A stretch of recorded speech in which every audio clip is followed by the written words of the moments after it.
بسم اللہ الرحمن الرحیم۔ آج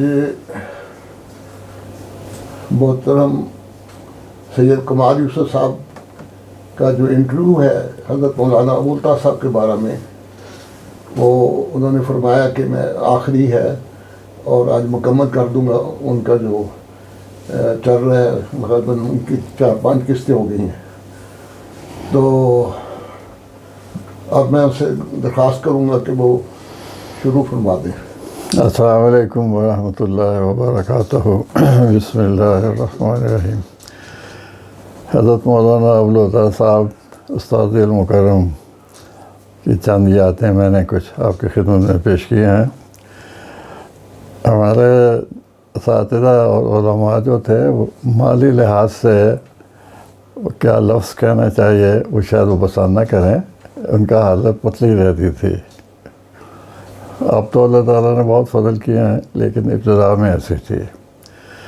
لیکن اس کے باوجود وہ خدا تعالیٰ کے فضل سے بڑے مہمان نواز تھے۔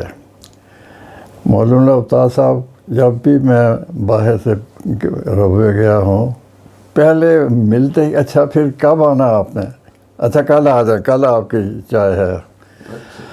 اب وہ بڑی میرے آج تک انہوں نے کبھی ایسا ناغہ نہیں کیا کہ میں ملا ہوں انہوں نے اسی وقت یہ نہ کہو تو کہ کل آ جانا۔ اب وہ کل آ جانا تو ٹھیک ہے، پھر ایک آدمی نہیں، وہ 8-10 آدمی اور بھی بلا لیتے تھے۔ کم مطلب ایک سمپل سی ٹی یا چائے کے ساتھ انہوں نے لوازمات بھی رکھے ہوتے تھے، اور مالی لحاظ سے شاید ان کی حیثیت کو شاید میں ان کے صاحبزادے سے بھی زیادہ جانتا ہوں۔ ان کو شاید بعض چیزوں کا پتہ ہو، بعض تو بہت ہی ان کی سختی دن پہ آئے، لیکن وہ عادت ان کی وہیں رہی۔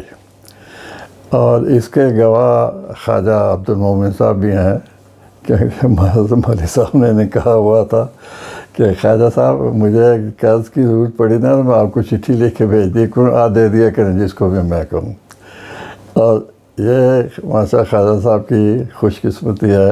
خواجہ صاحب کی کئی خوش قسمتیاں ہیں مولوی ابطاح صاحب کے ساتھ۔ ایک تو یہ ہے کہ حضرت مولانا عبد صاحب نے ان کو شاعر بنایا ہے، پتہ نہیں کون سی غزل یا کیا نظم لے کے چلے گئے تھے، تو مول صاحب کہتے ہیں ٹھیک ہے میں شائع کرا دوں گا۔ اور پھر اللہ تعالیٰ نے یہ مول صاحب میں خوبی تھی کہ اپنے ملنے جلنے والوں کو آگے بڑھنے کے لیے بہت تلقین فرماتے تھے۔ اسی طرح جو ہمارے شاگرد، ان کے مولانا صاحب کے شاگرد تھے، کوئی بھی انہوں نے کام کیا، تقریر اچھی کی، مضمون لکھا ہوا ہے کسی سبجیکٹ میں اچھا ہوا، اتنے خوش ہوتے تھے۔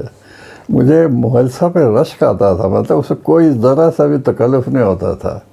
کسی بھی طالب علم کی کوئی خوبی ان کے سامنے ہمیں آتی تھی، برملا اس کا اپنی خوشی کا کا اظہار کرتے تھے۔ مغلسہ میں خوبی تھی۔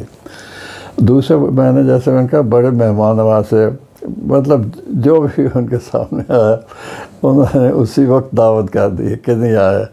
اب دوسرے علماء میں بھی تھا، ملک سیف الرحمن صاحب تھے، ابو المنیر صاحب تھے، ہمارے سیف صاحب تھے، سیف کا نام میں بھول گیا، کیا نام تھا ان کا، غلام باری صاحب۔ یہ سب لوگ بڑے مہمان نواز تھے اللہ، لیکن مولوی صاحب اس پہ ٹاپ پہ تھے۔ مولوی صاحب سلام پہلی دفعہ کیا تو ان کی کل آ جانا، کل تمہاری چائے ہے۔ اور اب نوجوانوں میں سے اب حافظ مظفر الدین صاحب ہیں ماشاءاللہ، ان کو بھی آپ نے سلام کیا، نہیں کہتے جی ابھی چلو میرے ساتھ۔ تو یہ اللہ تعالیٰ نے ان کے خوبی دی ہے۔ اچھا، اس مہمان نوازی کے علاوہ جو میں بات کرنا، وہ چھوٹی سی چونکہ ہے، وقت تھوڑا آج بہت ہی، کہ مولوی ابطاح صاحب کا بڑا وسیع حلقہ تھا جن سے آپ ملتے رہتے تھے۔ شاید اکثر لوگوں کو علم نہ ہو کہ آپ نے قائد اعظم محمد علی جناح سے بھی آپ کو شرف ملاقات رہا، اور باوجود اس کے کہ سیکرٹری کہتا ہے ان کی طبیعت درست نہیں ہے، قائد اعظم صاحب ان کے سامنے تشریف لائے، جو بھی ہو گیا تھا امال صاحب کے ساتھ انہوں نے 15-20 منٹ کی کافی لمبی تحقیق ہوئی۔ اسی طرح خواجہ ناظم الدین صاحب تھے، اس وقت تو پاکستان کے وزیر اعظم تھے، ان سے حضرت مسلم موعود نے ایک وفد بھیجا تھا. اس وفد میں جلال الدین سیف شمس بھی تھے، مولوی الطاف صاحب بھی تھے، شیخ بشیر احمد صاحب تھے، اور ناظر محرمہ، میں نام ہی بھول جاتا ہوں، انگلینڈ میں بھی رہے ہوئے ہیں، ہاتھ ہو گئے. شیروی تھا؟ نہیں ہاتھ ہو گئے، ایک سیکنڈ میں میرا نام نکل جاتا ہے. سناری صاحب، کیا نام تھا سناری صاحب کا؟ سب کے بڑا لمبا عرصہ پرائیویٹ سیکرٹری میں ہیں، انگلینڈ میں بھی بڑا لمبا عرصہ رہے ہیں. تو بہرحال وہ تھے، اور غالباً ایک اور 10ویں تھے. بہرحال یہ وفد گیا، اور ان کے جو لیڈر تھے جن کا میں نام بار بار بھولتا جا رہا ہوں، سنوری صاحب، کیا نام تھا سنوری صاحب کا؟ نہیں تو مولانا قدرت اللہ سنوری صاحب. نہیں مبلغ تھے انگلینڈ کے، بڑا لمبا تھا، پھر پرائیویٹ سیکرٹری رہے، بڑا لمبا تھا حضرت مسلم موعود کے. اچھا. ان کے یہ جو ہے، چلو بس سب بھول جاتا ہوں، کوئی یاد آ گیا تو ٹھیک. نہیں میں لکھا ہوتا سامنے لکھا مجھے نظر نہیں آئے گا، لیکن بہرحال وہ لیڈر تھے اس وفد کے. لیکن جب خواجہ صاحب ناظر الدین صاحب سے بات شروع ہوئی تو انہوں نے کہا کہ نہیں، ہماری طرف سے سب سے پہلے بات مولوی عبدالطاف صاحب شروع کریں گے. تو یہ امتیاز ہے کہ باوجود اس کے کہ اس کے لیڈر مولوی عبدالطاف صاحب نہیں تھے، جلال الدین شمس بھی تھے، شیخ بشیر احمد صاحب بھی تھے، تو اس وقت انہوں نے ان کو ہی مولوی عبدالطاف صاحب سے بھی ابتدا کروائی. تو کئی وفود ہیں جس میں حضرت مولانا عبدالطاف صاحب جس میں شامل ہوئے. یہ جو 74 کا وفد تھا وہ جو گیا وہاں اسلام آباد میں، اس میں بھی مولوی عبدالطاف صاحب شامل تھے. اور ایک موقع پہ حضرت انسی ثالث نے فرمایا کہ یہ جو مناظرانہ باتیں ہیں اس کے لیے میں مولانا عبدالطاف صاحب کو یہ اس کا جواب دیں گے. انہوں نے کہا نہیں آپ نہیں جواب دینا. تو اسی طرح جو وفد تھا کیانی انکوائری کورٹ کا، اس میں بھی آپ شامل تھے، منیر انکوائری کورٹ کے. اس کا ایک دلچسپ بات یہ ہے کہ حضرت مسلم موعود نے سارے جامعہ کو لاہور بلوا لیا، اور ہم میں کتابیں تقسیم ہوتی تھیں کہ یہ پڑھیں، اس میں حوالہ جو ہے کوئی ہو تو مناسب درجے میں. تو ہم سارے اساتذہ اور طلباء پورا ایک دن حوالے اکٹھے کرتے تھے، اور جا کے غالباً ظہر یا عصر کی نماز میں حضرت مسلم موعود کو پیش کرتے تھے. حضرت مسلم موعود بالا خانے میں رہتے تھے، 2nd سٹوری پہ. تو حضور نیچے تشریف لاتے تھے، وہ سارا کا سارا تھدا ہم حضور کی خدمت میں پیش کرتے تھے، اور وہ چند سیڑھیاں چڑھتے چڑھتے حضور نے وہ سارا سیدھا پڑھ لیتے تھے. اتنی تیزی سے حضور پڑھتے تھے، میں حیران ہو جاتا تھا کہ وہ پورا کا پورا ہمارا جو تھدا تھا وہ تو اسی طرح یہ جو ہمارا وفد گیا تھا 74 کے بعد، حضرت خلیفۃ المسیح ثالث نے یہ ارشاد فرمایا کہ ایک وفد عبد المالک خان صاحب کے ساتھ کراچی تک جائے گا، اور ایک وفد مولانا عبدالطاف صاحب کے ساتھ پشاور تک جائے گا، کیونکہ 74 میں وہ فسادات کی وجہ سے جماعت کو حوصلہ دینے کے لیے ضروری تھا کہ ہم سب سے رابطہ کریں. تو اس وقت میں خواجہ صاحب بھی ساتھ تھا، مولانا صاحب کی نوازش ہے، انیس الرحمان صاحب بھی تھے، اور جن کا نام ہے پھر ہمارا پروفیسر تھا، کیا نام تھا ان کا، ہاتھ ہو گئے.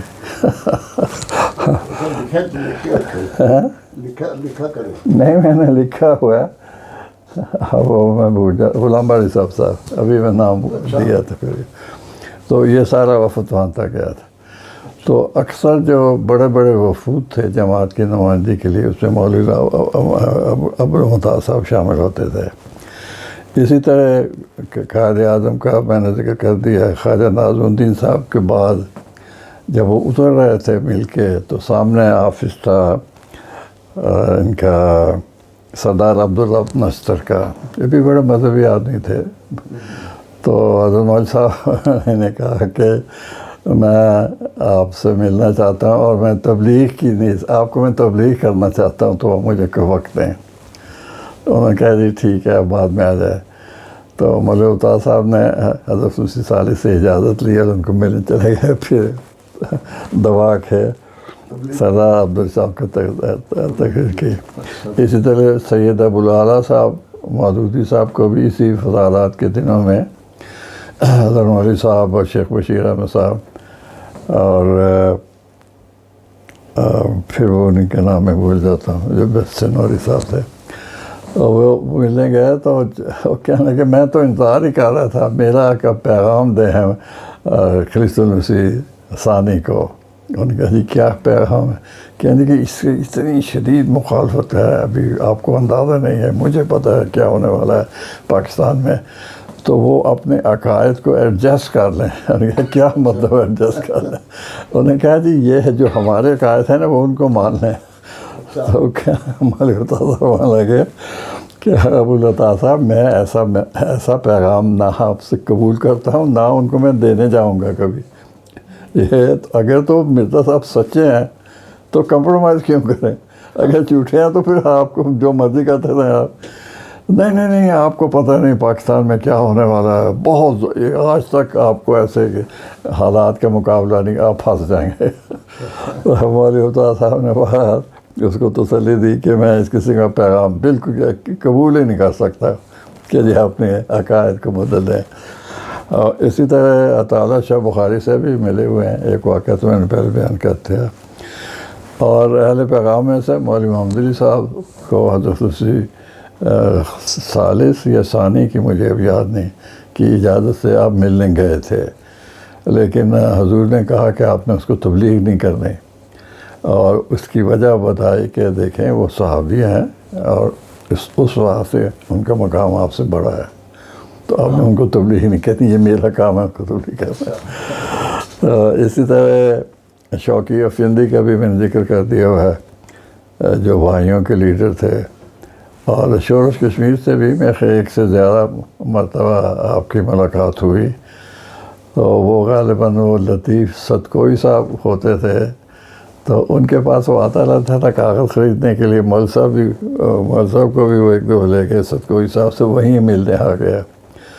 تو مول صاحب نے اسے کہا کہ یار یہ وہ دیکھو تم نے مضمون فلانا لکھا ہوا ہے، وہ تو بالکل ہی غلط ہے، ایسا تو کام تو ہوا نہیں۔ کہ جی مجھے بھی پتہ غلط ہے، لیکن ہم نے اب اخبار بھی تو بیچنا ہے نا۔ تو مول صاحب نے کہا کہ اچھا میں الفرقان میں اس کا ذکر کر دوں؟ کہنا نہیں اگر آپ ذکر کریں گے کہ میں نے کہا نہیں، یہ جھوٹ بول رہا ہے مولوی، میں نے کچھ نہیں کہا۔ تو مولانا ابوالعطا صاحب کے بڑے وسیع تعلقات تھے، اللہ تعالیٰ ان کو جزائے خیر دے۔